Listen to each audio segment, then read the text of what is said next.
Hey guys, how's it going? Rodimus Prime here. It is Tuesday, July 5th, 2022. Hopefully, you guys had a great July 4th and the vibes are good and your mind is sharp. And today, we're going to be looking back at this weekend's Call of Duty Week 2 Major 4 qualifiers. We're going to be kind of looking, seeing what happened, kind of takeaways from this weekend, thoughts, feelings, um, kind of just where I think things are going. But let's go ahead and take a look back at what happened this last weekend during the second week of the Major 4 Call of Duty League qualifiers.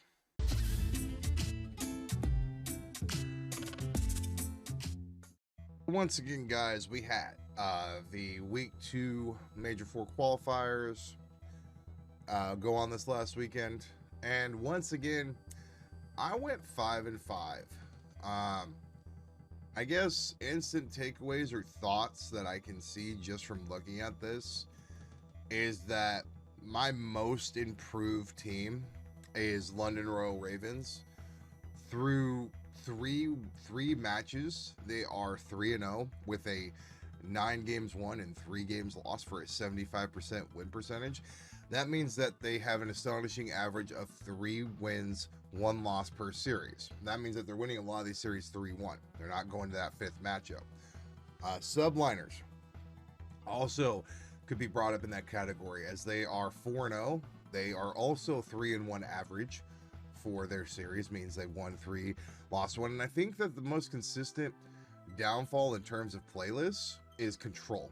I think New York has Hardpoint and S&D taken care of, but I think Control is one that they definitely have to work on a little bit.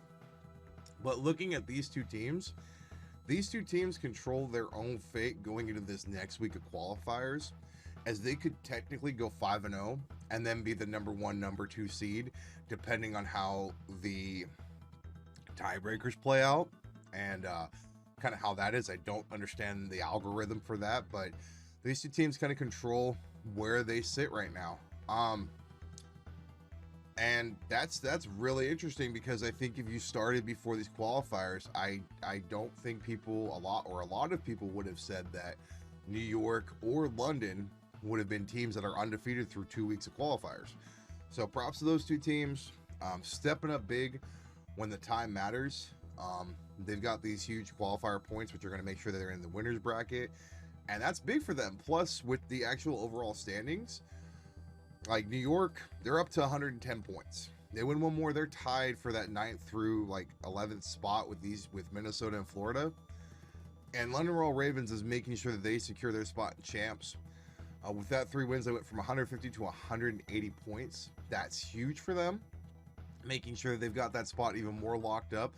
And with Gizmo coming back, it has really made a difference for that team. It is noticeable how much better they are and how much more consistent they are and how much he actually brings to the table. And they look like a top 3 team again. So props to London, props to New York. You guys have played phenomenally through 2 weeks of qualifiers.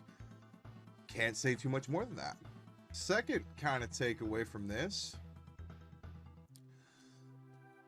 Now, I think we all suspected that Paris Legion would probably be in the bottom going into this major, would probably be a major 4, bottom seed. And their map count is 1 and 9. And so 1 map they've won, 9 they've lost. So they've played a total of 10 maps and lost 3 matches. So basically, it's been 3-0, 3-0, 3-0, or excuse me, 3-1, excuse me. So they've won 1 match that they've played. Now, you then look at Optic Texas, and I guarantee you nobody said that these guys were going to be in the bottom half of these standings, let alone potential as at a loser's bracket starting point in a major. They have won 7 maps and lost 10.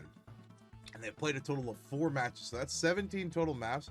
If you do the average, they're winning roughly 1 match a series, 1 to 2 matches a series, and they're losing 3 or 4 matches a series. So basically, or 3 matches a series. So they are really, really having some struggles. And we could be in a time with this Optic team, which won the first major, number 2 point standings all year, sometimes number 1. This team could go into major 4 as the losers bracket. And I don't even want to say this, but this team could then lose and be out of Major 4 and just be at that number 2 spot. Now, if certain things happen and Seattle or London have crazy tournaments, they could pass Optic and get that number 2 spot. Like if Surge goes in and wins back-to-back majors, which hasn't happened all year, and I don't think is going to happen this time, they would be at 250 points. And if they won their final qualifier match, because I think they have one more to do. Check here. Now Surge has 2 more. So Surge has possibly the easiest chance to pass Optic here. If they win both of their qualifiers, that puts them at 205, and then they need to get 40 points. 40 points to pass Optic.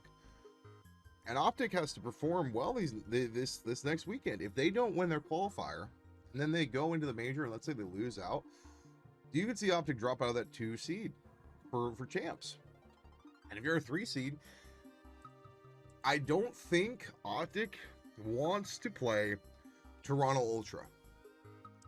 I don't think that they would want that for their first matchup in champs. I don't think that would be very fun for them. But the reality is that Optic needs to figure some things out. They're 1-3 through 4 weeks of qualifiers. Illy is back, but they are still struggling. And they need to do some things, because if they want to have a chance at these champs, this is the time. You need to start winning some matches. You need to get some stuff fine-tuned, because we are very short away from champs. Very short time. We've got 1 more week of qualifiers. We've then got the major, and then a little bit of a break, and then we are on to champs. No more qualifiers. It's done. This is your chance to get points. If you're a team who's on the bubble, now is the time. You're in that final stage. Now, last week, when we first started like this kind of takeaway series, or like this like weekend wrap up, I had said that I didn't think Thieves, Gorillas, or Breach were going to make champs. And I said that Rocker, Florida, and Subliners were going to make champs. I'm going to go ahead and mend this pick after seeing 2 weeks of qualifiers. So I don't think Gorillas is still going to make it. I think that team, if they played the way they did against FaZe every time against every team, they might have a real shot. But the difference in when they play FaZe compared to the difference when they play every other team is so noticeable, and they really struggle. So I'm going to go ahead and say Gorillas probably drops down here underneath the playoff qualification cutoff. I don't see Minnesota making champs either, and I don't see Florida making champs. I think these 3 teams right here, Los Angeles, Minnesota, and Florida, are probably going to be in the 9th, 10th, and 11th spot. I think New York is finally going to get a major LAN win. By that, I mean they're going to get like a match win or a series win, and they're going to use that momentum to push further in the tournament. I think Subliners will probably be, at the end of all this, an 8 seed. I think Thieves is probably going to be your 7 seed. And I think Ultra will probably be your 5 seed, and Breach will probably be your 6 seed. I think that's how that's going to play out. I think Ultra is a really good team. I think they're better than Breach. Even though Reese Vivid has made the biggest difference for Boston, they are playing so much better with him on the team, and his pace and his speed has been just a catalyst for them, driving them to play better. So they're a scary team. Like right now, if you put New York in the 8th spot, and that's your final, FaZe, Texas, Surge, Ravens, Breach, Ultra, Thieves, New York, I truly believe that we have our top 8 teams in the league, looking at them from top to bottom. Minnesota has inconsistency issues when it comes to LAN. Florida, 1 minute they're dominating, the next minute, they suck. That's inconsistent issues. And Gorillas, they have not been the same since Major 2. To give you some context, the 2 teams that have gained the least amount of points since Major 2 are Paris, who have gained no points, and Los Angeles Gorillas, who have gained 10 points. Understand, before they went into the Major 2, they were at 60 points.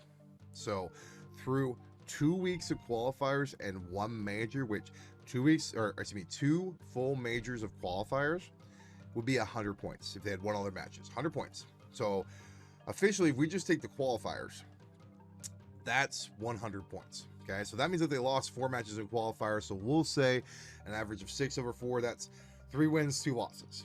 About middle of the road. Then you take into account majors. They had a really bad major 1. And then major 2, they had that miracle run, which gave them the 65 points.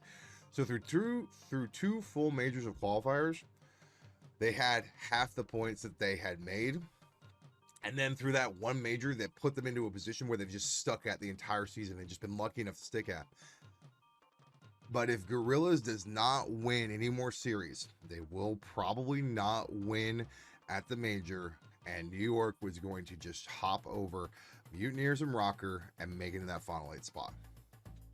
I personally think Rocker may win another one of its land matches. I think Florida will do the same. But when it comes to the major, I don't see these teams stepping up, and I think it's going to be, as I said, the 8 teams I've outlined. And if that's the case, Champs is going to be real interesting. I just want to play this out for you. Could you imagine our first round of Champs is FaZe versus Subliners, Abizi versus Krim? Like, Krim has been talking crap about FaZe so much recently. So that would just be poetic justice. And then think about this. You've got Texas versus LA Thieves, Hex versus Nate Shot. Like, what was the team that he played for versus his team now? That's a rivalry. And you've got Seattle Surge versus Toronto Ultra. That's another great matchup. Those teams are pretty even in terms of slaying potential and prowess right now. And then Ravens versus Breach might be the only mismatch I'm looking at. I would probably give that one a very, very slight edge to Ravens, just because I think they're more of a consistent team. But if those are the 8 teams and those are the seedings, our Champs is going to be insane. It's going to be awesome to watch. It's going to be fun to enjoy. And I really think that it's going to be exciting. But that's kind of my takeaways from this weekend. I think that London, and I think that Subliners, and I think that Breach have all played extremely well these major 4 qualifiers. I think they've done steps necessary needed to make Champs. Whereas on the flip side, I need to see more from Optic. I need to see more from LAG. If you guys want to have, either in Optic's case, the number 2 seeded Champs, or in Gorilla's case, just making Champs, then you have to make changes now or put things in place to get prepared for what is coming. Because if you do not, your major and your Champs will be very, very, very quick. You will not be there very long. You'll be kicked out. You'll be beaten. So that's my takeaways from this weekend. Great matchups. Really fun weekend of COD. I'm looking forward to this next weekend of COD. As I always do, I will make my predictions later on this week when we get closer to the matchups. But yeah, guys, that's kind of my takeaways from this weekend of this last, major 4 week 2 qualifiers. But all right, that's going to do it for me. Thank you so much for watching. As always, the opinions stated in this video are my own, so you don't got to agree with them. But I appreciate you sitting through the entirety of the video. Before you go, you do me just one more small favor. You can please like the video and subscribe. I would really, really appreciate that. And as always, I will see you all tomorrow.